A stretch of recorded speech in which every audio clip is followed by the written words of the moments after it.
Welcome to a deep dive into the chilling world of serial killers. In this series, we embark on a journey into the darkest corners of the human psyche, seeking to understand the psychological forces that drive certain individuals to commit such heinous acts. Like predators in the animal kingdom, serial killers often exhibit specific behaviors and patterns, leaving behind a trail of devastation and despair. By examining their motives and psychological profiles, we can begin to unravel the complexities of their minds and shed light on the factors that contribute to their terrifying actions. Our exploration into the minds of serial killers must begin with the concept of psychopathy. Imagine a world devoid of empathy, where the suffering of others is met with indifference, even amusement. This is the chilling reality inhabited by psychopaths. Ted Bundy, whose charm and intelligence masked a heart of pure darkness, serves as a chilling example of psychopathy in action. Bundy's ability to blend in, to appear charming and charismatic, allowed him to gain the trust of his victims, highlighting the chilling duality that often defines psychopathic individuals. This lack of empathy is a key factor that allows serial killers to commit atrocious acts without the burden of conscience.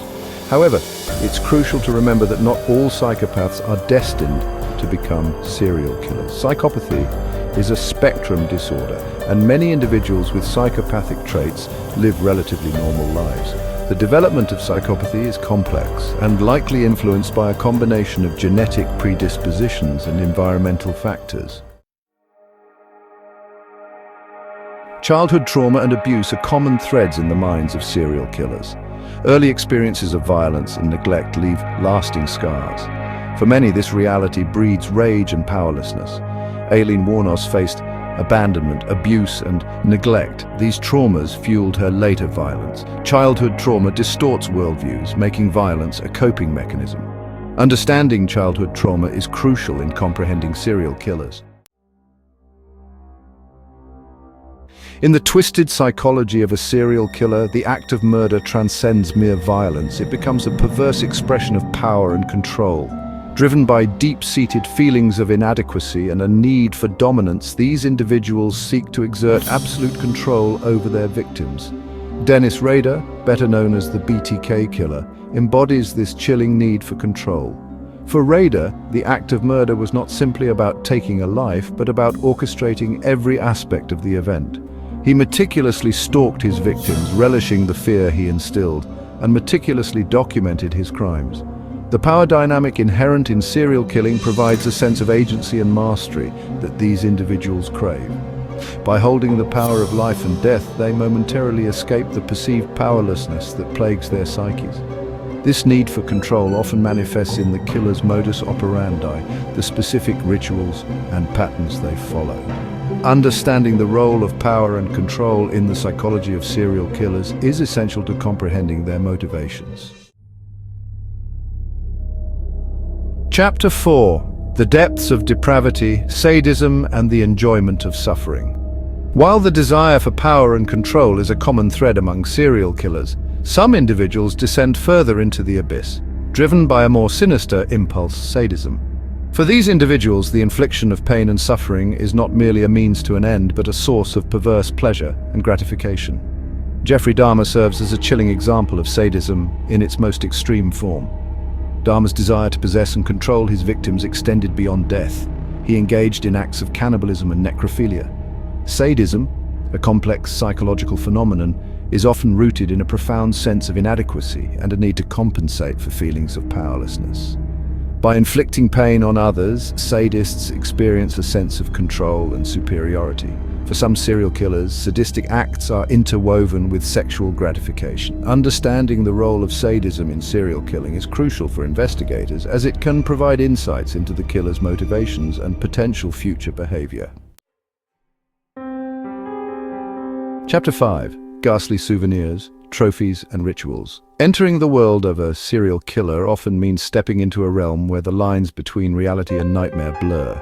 Here, amidst the darkness, we encounter a chilling phenomenon, the collection of trophies and the adherence to macabre rituals. Ed Gein transformed his victims into grotesque trophies, crafting household items and clothing from their remains. For Gein, these macabre creations were not merely souvenirs, but tangible representations of his twisted desires. Trophies, often personal items taken from the victim, serve as tangible connections to the crime, allowing the killer to relive the experience. Rituals, on the other hand, are repetitive behaviors performed before, during, or after a murder. These rituals serve to reduce anxiety, enhance the killer's sense of control, and provide a sense of order in the chaotic aftermath of their actions. Understanding the significance of trophies and rituals is crucial for investigators, as it can provide valuable insights into the killer's psychological state and potential future behavior.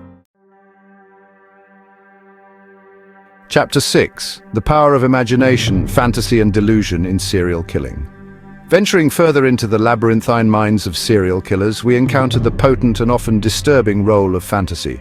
For these individuals, fantasy is not merely a form of escapism, but a powerful force that shapes their perceptions and drives their actions. David Berkowitz, the son of Sam, claimed his murderous rampage was orchestrated by demonic voices emanating from his neighbor's dog. While many believe this to be a fabrication, Berkowitz's case highlights the profound influence fantasy can have on the mind of a killer. For serial killers, fantasies often serve as a proving ground, a mental landscape where they can explore their darkest desires without consequence.